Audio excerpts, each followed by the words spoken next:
Hi again guys, and welcome to one of the later reviews from the 1.13 update patch. We're kind of winding down through the pack now as far as reviews go. We've got plenty of tuning and potentially rivals matches as well to come, but as far as specific reviews, we've only got a handful left. And this one, although I've left it a little bit later, is still a very significant one, and not in an obvious way to someone who has just joined the franchise. If GranTurismo Sport is your first game in the franchise, you probably won't know why this car is significant, and more so than the car, the way the car is represented.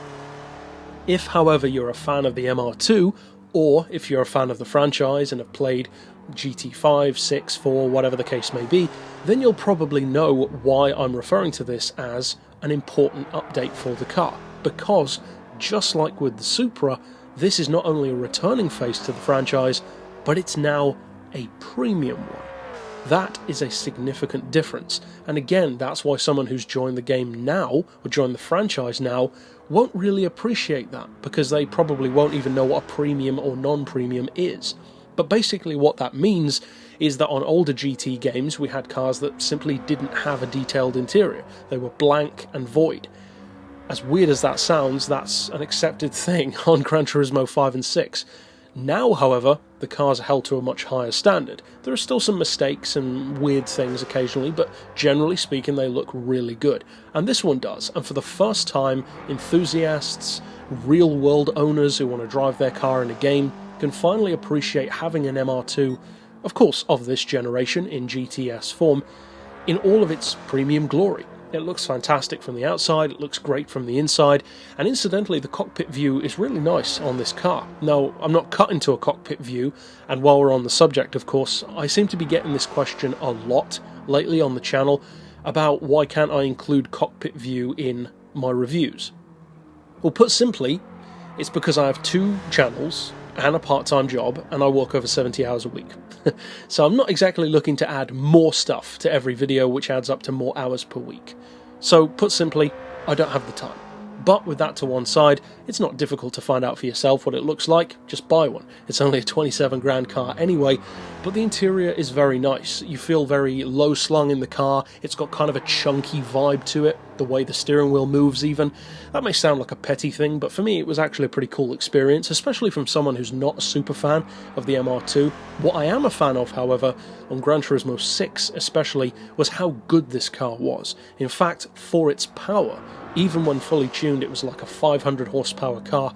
It was almost unbeatable as far as JDM cars at that power level go, because if you had, say, a Supra or a Skyline or various others at 500 horsepower to go up against this, almost none of them could go as quick as this one could at that level.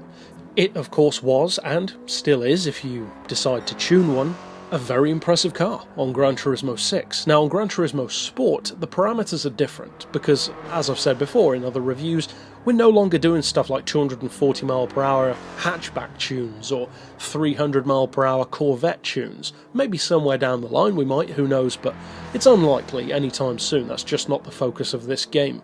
With that in mind then, it's more about circuit potential. How quickly can a car get around a track?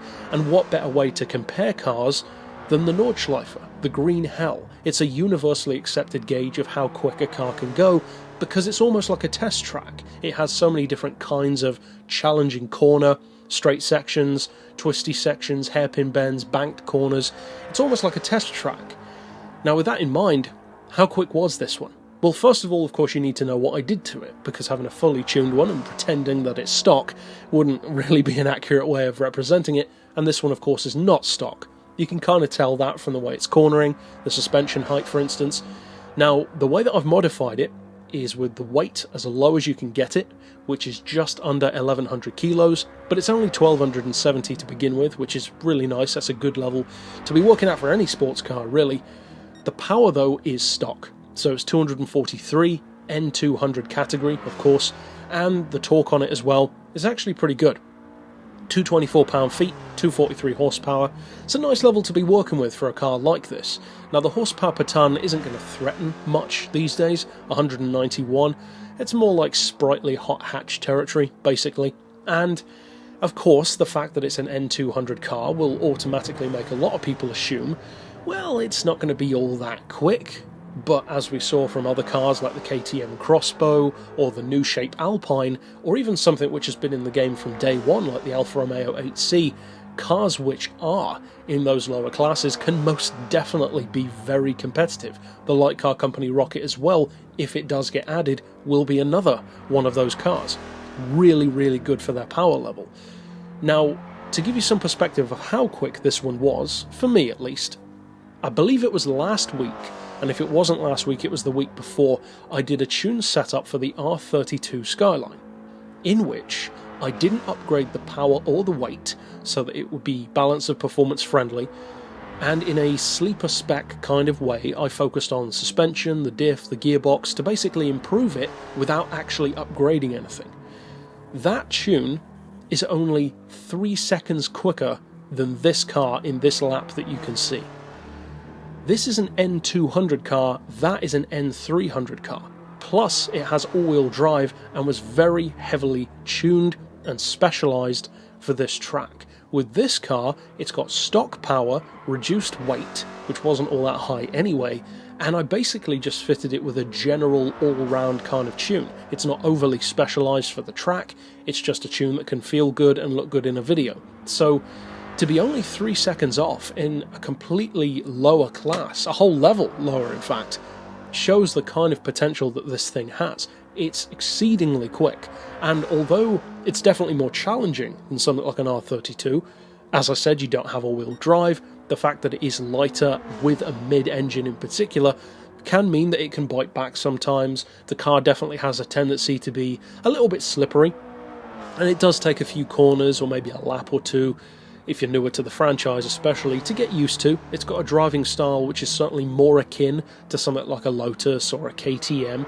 and again that comes from the mid-engine rear-wheel drive layout with not much weight.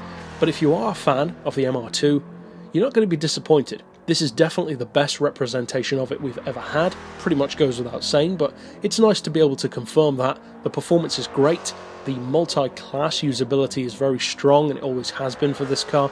So yeah, if you get the chance to pick it up, I mean it's only 27 grand, it's one of the cheapest cars of the entire pack, one of the cheapest DLC update cars we've had so far. So yeah, do yourself a favour, pick one up, even if you're not a fan. I'm not a fan of the MR2 of any generation in particular, and yet I enjoyed it very much. So overall, certainly worth checking out, and we might even do a tune setup down the line for this car, maybe in the coming days or weeks. But that's it for this pick, of course. I'll see you guys next time, and for now, as always, thanks for watching.